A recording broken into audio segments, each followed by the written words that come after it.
I've done a lot of research on his childhood environment.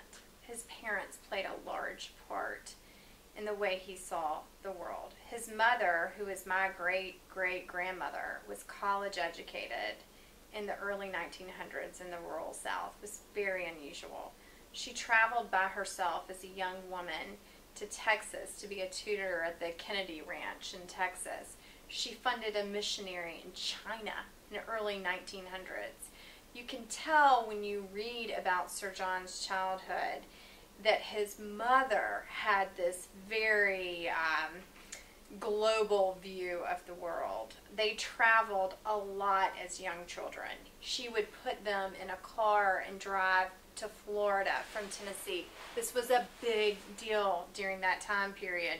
You know, the car tires would blow out every few miles. They would change Camped on the side of the road. There were no hotels. The map wasn't like the maps we have now. It was called a blue book, and the blue book would say, you know, go to this person's farm and turn right at this fence post and knock on the farmer's door and he'll let you camp in the field. And that was his sense of adventure. So when he was a Rhodes Scholar and went over to Balliol College, he graduated there with a law degree in 1936 and left with his roommate on a tour of 40 countries. And I believe it was that knowledge that he brought back of the world, and the idea that investing only in the United States was incredibly arrogant. That why not diversify your investment overseas? Why not increase your supply of global bargains? When he came back from that trip, he had seen he had gone to the 1936 Olympics and seen the building contingency of Nazi soldiers. He thought that the U.S. would enter World War II.